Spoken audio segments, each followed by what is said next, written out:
मराठवाड्यातली पूर परिस्थिती ही आजही चिंतेची आणि गंभीर गोष्ट आहे, पण त्या बाबतीत सरकार गंभीर नाहीये. गेले 2 दिवस सरकार आणि त्याच्या आधी प्रधानमंत्री मोदींच्या आगत स्वागतामध्ये अडकून पडले. विकास कामांच्या नावाखाली उद्घाटनं झाली. प्रधानमंत्री मोदी येतील आणि मराठवाड्याच्या पूरग्रस्तांसाठी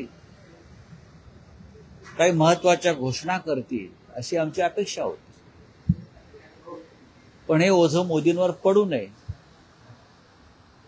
आणि मोदींना कोणी प्रश्न विचारू नये म्हणून देवेंद्र फडणवीस यांनी मोदी येण्याच्या आधी 31,000 कोटीचं एक पॅकेज धुळफेक करावी अशा पद्धतीने जाहीर केलं. त्या पॅकेजचा जाणे अभ्यास केलेला आहे किंवा चिरफाड केलेली आहे ती पाहण्यासारखी आहे. शेतकऱ्यांच्या हातामध्ये 3,000 रुपये पडत नाहीये. एका वाक्यात सांगतो, आम्ही जी मागणी करतोय की हेक्टरी 50,000 रुपये मिळायला पाहिजे. जमीन जी अक्षरशः खरडून गेलेली आहे आणि पुढल्या 2 पिढ्या सुद्धा तिथे शेती होऊ शकत नाही. अशा वेळेला त्या शेतीची नव्यानं उभारणी करण्यासाठी जो खर्च लागणार आहे तो तर नाहीच, पण 3,000 रुपये सुद्धा हातात मिळत नाहीये. कर्जमाफीचा विषय नाही. असे अनेक विषय आहेत.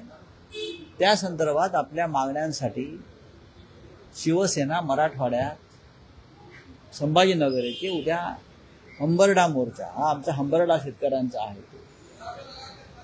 तो काढेल. स्वतः शिवसेना पक्षप्रमुख उद्धव ठाकरे हे त्या मोर्चाचं नेतृत्व करतील.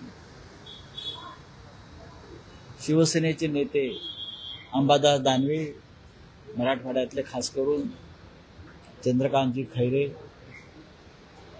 आणि आमचे सर्व जिल्हा प्रमुख, त्या भागातले खासदार यांनी त्या मोर्चाची जय्यत तयारी केलेली आहे. हजारोच्या संख्येने शेतकरी संभाजीनगरला येतील. मोर्चा संपल्यावर संभाजीनगरला शिवसेनेचं मुख्यालय, शिवसेना भवन तिकडलं जे आहे त्याचं उद्घाटन उद्धव ठाकरे करतील. केंद्राकडून मदतीची अपेक्षा होती. नरेंद्र मोदी केंद्राकडून आर्थिक पॅकेज यातून अशी अपेक्षा होती. दिले जाणार आहे. नाही, नरेंद्र मोदी यांनी मराठवाड्यातील शेतकऱ्यांना पीएम केअर फंडातून तरी मदत करावी, निदान कर्जमाफी अशा प्रकारची मागणी शिवसेना पक्षप्रमुख उद्धव ठाकरे यांनी वारंवार केली आहे. मग पीएम केअर फंडाची गरज कशा करताय, ती उभारणी का केली? काही लाख कोटी त्यात पडलेले आहेत. जर तुम्ही पूरग्रस्त शेतकऱ्यांना त्यातून मदत होणार नसेल तर हा पैसा कुठून गोळा केला, कोणासाठी केला, त्याचा उपयोग काय, या संदर्भात जनतेला माहिती मिळायला पाहिजे. कोणासाठी पैसा आहे? आम्हाला आमचे शेतकरी कर्जबाजारी आहेत. गेल्या 4 महिन्यामध्ये 212 शेतकऱ्यांनी मराठवाड्यात आत्महत्या केल्या. 212. हे आत्महत्याचं प्रमाण भविष्यात वाढू शकतं. शेतकऱ्यांचे प्राण महत्वाचे नाहीत का? आमच्या मराठवाड्यातल्या की मराठवाडा आजही निजामाच्या राजवटीखाली आहे आणि त्या निजामाचे बाप महाराष्ट्रात राज्य करतायत असं आम्ही समजायचं का? हे निजामाचे बाप आहेत का? निजामाच्या वर अत्याचार आणि शोषण मराठवाड्यातल्या शेतकऱ्यांचा सुरू आहे. तुम्ही चातुर्मातुर घोषणा करता, 3,000 कोटीचे मोठे मोठे आकडे देता आणि शेतकऱ्याच्या हातामध्ये भोपळाही पडायला तयार नाही. ही अत्यंत गंभीर गोष्ट आहे. रामदास कदम यांनी जो दसरा मेळाव्यामध्ये वक्तव्य केलं होतं त्याच्यावर काही माघार घेतलेली दिसते. कारण ते म्हणतायत की मी केवळ शंका व्यक्त केली की बाळासाहेब ठाकरे यांना बदनामी करण्याचा संधी घेत नाही. मला असं वाटतं की रामदास कदम यांनी जी थुकी उडवलेली आहे ती त्यांना गिळावीच लागेल. अनिल परब यांनी अत्यंत व्यवस्थितपणे एक भूमिका मांडलेली आहे रामदास कदम आणि त्यांचे गृहराज्यमंत्री असलेले चिरंजीवानी जे घोटाळे आणि गुन्हे करून ठेवलेले आहेत, विशेषतः इतर काही विषय त्यांनी मांडले, ती चिंतेची गोष्ट आहे. अशा पद्धतीनं जर मंत्री काम करत असतील तर देवेंद्र फडणवीस हे कॅबिनेट चालवत नसून एक गुंडांची टोळी चालवत आहेत. स्वतः रामदास कदम यांनी सांगितलं आहे की विधान परिषदेचे सभापती, त्यांच्याकडे बोट आहे त्यांचं, राम शिंदे यांच्या सूचनेवरून त्यांनी त्या घायवळ नावाच्या एका संशयास्पद व्यक्तीला शस्त्र परवाना दिला. असे आतापर्यंत किती शस्त्र परवाने दिले? पोलीस आयुक्तांचा अहवाल बाजूला ठेवून पोलीस आयुक्त म्हणतात ते करू नका, अशा प्रकारे देऊ नका शस्त्र परवाना, नाकारलेला आहे शस्त्र परवाना, तरीही गृहराज्यमंत्री जर देत असतील तर मला असं वाटतं की हे सरकार आहे फडणवीसांचे, गुंडांची टोळी चालवत आहे, सरकार चालवत नाही. घायवळ प्रकरणावरती बोलताना केंद्रीय मंत्री मुरलीधर मोहोळ यांनी बोलणं टाळलेलं आहे कायदा सुव्यवस्थेच्या प्रश्नावर. पत्रकार परिषदेतून उठून गेले का? घायवळ हे त्यांच्या पक्षाचे कार्यकर्ते आहेत का? काय पुण्यातले ते खासदार आहेत, पुण्याचं प्रतिनिधित्व करतात. मंत्र्यांनी किंवा लोकप्रतिनिधींनी असे प्रश्न टाळू नयेत. लोकांच्या मनातल्या शंकांना उत्तर दिलं पाहिजे.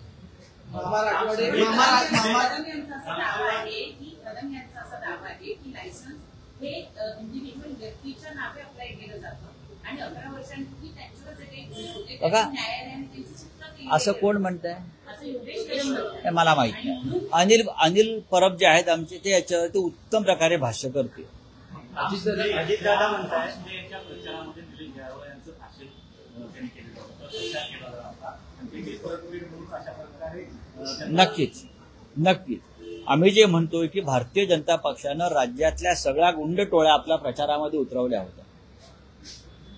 आजही गुंडांना पोसणारा पक्ष किंवा भ्रष्टाचारांना पोसणारा पक्ष म्हणून भारतीय जनता पक्षाकडे बोट दाखवावं लागतं. आता सुद्धा नाशिकमध्ये सुद्धा अशा प्रकारच्या लोकांनी जे गोळीबाराचं कृत्य केलेलं आहे त्याच्यामध्ये भारतीय जनता पक्षामध्ये प्रवेश केलेले लोक आहेत नव्यानं. चौकशी कालपासून सुरू आहे. हो, त्यांना अटक व्हायला पाहिजे. भारतीय जनता पक्षात गेल्यावरती, वॉशिंग मशीनमध्ये गेल्यावरती खून, हत्या, गोळीबार असे गुन्हे जर माफ होत असतील तर या देशातलं कायद्याचं पुस्तक जे आहे ते कामाचं नाही, ते जाळावं लागेल. मला माहित नाही असतील, मला माहित नाही. प्रश्न आता या क्षणी प्रश्न फक्त त्याला शस्त्र परवाना कसा मिळाला हाच आहे.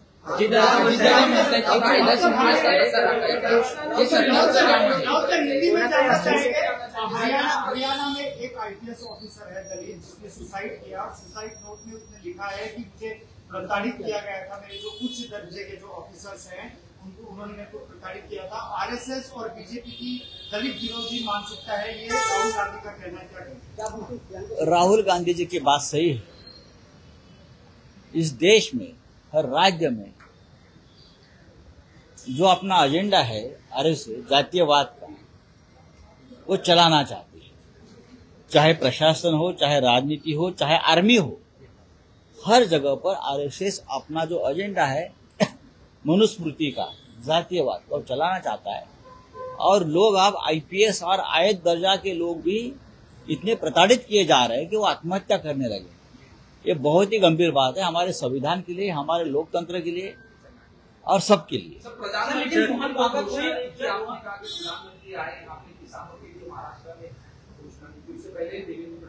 देखिए, प्रधानमंत्री मोदी जी आए, मुंबई में 1-2 दिन रहे,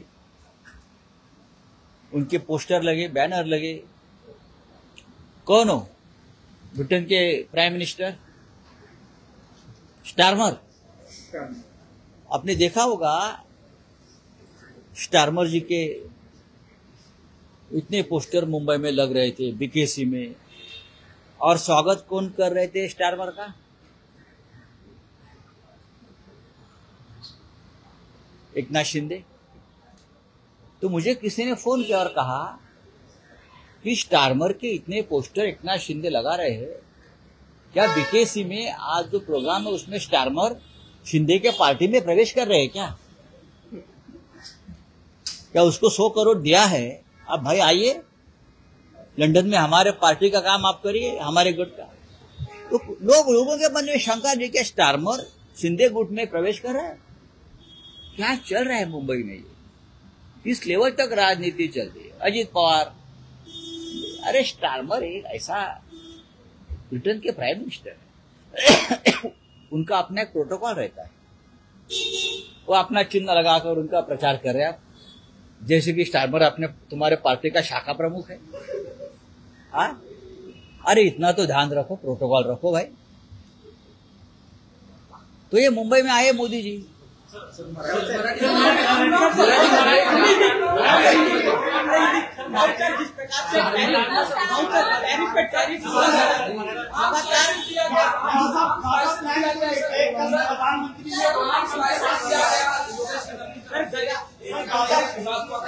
गाजा प्लान को लेके प्रधानमंत्री ने डोनाल्ड ट्रंप से बात किया और माई फ्रेंड डोनाल्ड ट्रंप करके उन्होंने संबोधित। देखिए, प्रधानमंत्री और ट्रंप की क्या बात होगी मुझे मालूम नहीं, बात हुई ना हुई ये भी मुझे पता नहीं। हमारा इतना ही सवाल है, क्या प्रेसिडेंट ट्रंप ने मोदी की माफी मांगी, देश की माफी मांगी? जिस तरह से अब तक 100 बार वो बोल चुका है कि मैंने ऑपरेशन सिंदूर को रुकवाया, जो हमारा दहशतवाद के खिलाफ जो हमने लड़ाई की शुरू की थी, ऑपरेशन सिंदूर, और ट्रंप बोल रहा है कि मैंने रुकवाए हैं मोदी को बोलकर, उस बारे में चर्चा हुई क्या? तो मुझे सवाल पूछिए, ट्रंप ने उस बारे में खुलासा किया है क्या? तो मुझे पूछिए। मोदी जी ने कहा कि नहीं ट्रंप ने वॉर नहीं रुकवाया, मुझे आज फोन पर माफी मांगी है ट्रंप ने इस बयान के लिए। तो बोलिए, वो इजरायल और गाजा के बाद छोड़ दीजिए, महाराष्ट्र के बाद देश की बात करो। प्रधानमंत्री कहते हैं कि कांग्रेस की कमजोरी ने देश में आतंकवादी बढ़ाया। क्या उनके बयान से आपको लगता है आपकी कांग्रेस की कमजोरी जो पहलगांव, पुलवामा, उरी, पठानकोट, ये किसकी कमजोरी है? आप मुझे बताइए। पहलगांव, पठानकोट, उरी, पुलवामा, ये किसकी कमजोरी है? ये किसका दर्द है? इस बारे में प्रधानमंत्री झूठ बोलते हैं, प्रधानमंत्री झूठ का प्रचार करते हैं। प्रधानमंत्री प्रेसिडेंट ट्रंप को जवाब नहीं दे पा रहे हैं। प्रेसिडेंट ट्रंप ने आपको रुकवाया, आपका वॉर रुकवाया है, या ये किसकी कमजोरी है? ये कांग्रेस की कमजोरी है भाई। आप तक ऑपरेशन सिंदूर पूरा नहीं हुआ है और पहलगांव हमले का बदला पूरा नहीं हो गया है। मोदी जी, आप उस बारे में बोलिए। कोणी लोकांना नाक लागलाय असं राज्यातील सहकार मंत्री बाळासाहेब पाटील म्हणतात। आम्ही निवडून येण्यासाठी त्यांना असं आहे की बरोबर आहे ते बोलतायत, ते कर्जमाफीचा नाद यासाठी लागलेला आहे कारण हे जे कृषी मंत्री आहेत किंवा आमदार आहेत, खासदार आहेत त्यांच्या पक्षाचे, ते शेतकऱ्यांची पिळवणूक करतात। या आमदार खासदारांना पक्ष सोडण्यासाठी 100 कोटी मिळतात, तसे शेतकऱ्यांना मिळत नाहीत। जर तसे शेतकऱ्यांना 50-100 कोटी मिळाले तर नक्कीच ते कर्जमाफी मागणार नाही। बिहार इलेक्शन में एआई जनरेटेड जो वीडियो होते हैं वो इलेक्शन कमीशन ने बैन किए हैं, वैसे कोई वीडियो चले नहीं बिहार इलेक्शन के, इस तरह से। ठीक है, कुछ बातें इलेक्शन कमीशन की सुननी भी चाहिए। अगर उससे लोकतंत्र को धोखा है या और कुछ बात गलत होती है तो कुछ नियम बनाती है इलेक्शन कमीशन, तो उनकी ये बात भी सुननी चाहिए। हर बार इलेक्शन कमीशन के ऊपर क्रिटिसाइज करना ठीक नहीं। किसने? तेजस्वी यादव ने कहा कि सरकार बनने के बाद हर परिवार के एक सदस्य को सरकारी नौकरी दी जाए। आपको लग रहा है कि चुनाव का गेम चेंजर हो सकता है, जहाँ रोजगार देश के क्या लाडली बहन से गेम चेंजर होता है? होता है ना। उस वक्त उसको कोई सवाल नहीं पूछा, या और जो मिस्टर मोदी जी घोषणा करते हैं जाकर वहां बड़ी बड़ी, उसके ऊपर कोई सवाल नहीं करते। तेजस्वी यादव जी ने कहा कि मैं रोजगार दूंगा हर घर के हर व्यक्ति को मैं सरकारी नौकरी दूंगा, तो उसमें गलत क्या है? देना चाहिए। ये मोदी जी का काम है, ये केंद्र सरकार का काम है, ये नीतीश कुमार का काम था। तेजस्वी जब मुख्यमंत्री बनेंगे तो जरूर करेंगे। चलो, थँक यू। पत्रकार परिषद आहे कोणाची? ठाकरेंच्या शिवसेनेच्या मनसेची एकत्रित पत्रकार परिषद मग चांगली गोष्ट आहे, स्वागत करा तुम्ही त्याचं।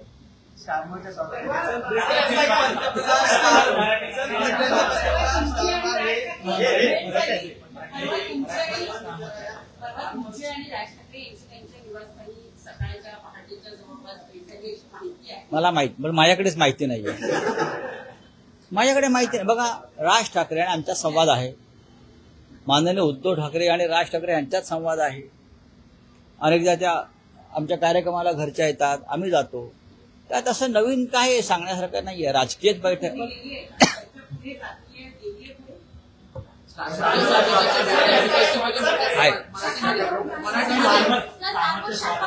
अरे हो, ते कोण आहे स्टारमर? मी मुंबईत त्यांचे बरेचसे होर्डिंग पोस्टर वगैरे पाहिले आणि त्याच्यामध्ये जे डेप्युटी सीएम आहेत एकनाथ शिंदे त्यांचं स्वागत आहे, त्यांचं धनुष्यबाण आहे। तर मी चौकशी केली, बीकेसी मध्ये काहीतरी झेंडे बिंडे लागले आहेत, स्टारमर। तर मला शंका व्यक्त केली की ब्रिटनचे प्रधानमंत्री मुंबईत येत आहेत आणि शिंदे गटामध्ये प्रवेश करतायत, त्यांच्या स्वागतासाठी हे बोर्ड आहे। तर मी म्हटलं काय भाव पडला?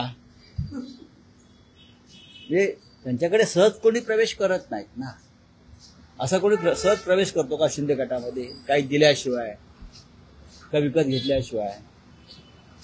तर ज्या पद्धतीनं काही एक शिष्टाचार, भारत सरकार त्यांचं स्वागत करेल, प्रधानमंत्री स्वागत करेल। राजकीय पक्षही आपल्या स्वार्थासाठी ब्रिटनच्या प्रधानमंत्र्याचं, इस्रायलच्या, जणू काही ब्रिटनच्या प्रधानमंत्र्याला त्यांनीच तिथे कामाख्याला रेडे कापून प्रधानमंत्री केलाय।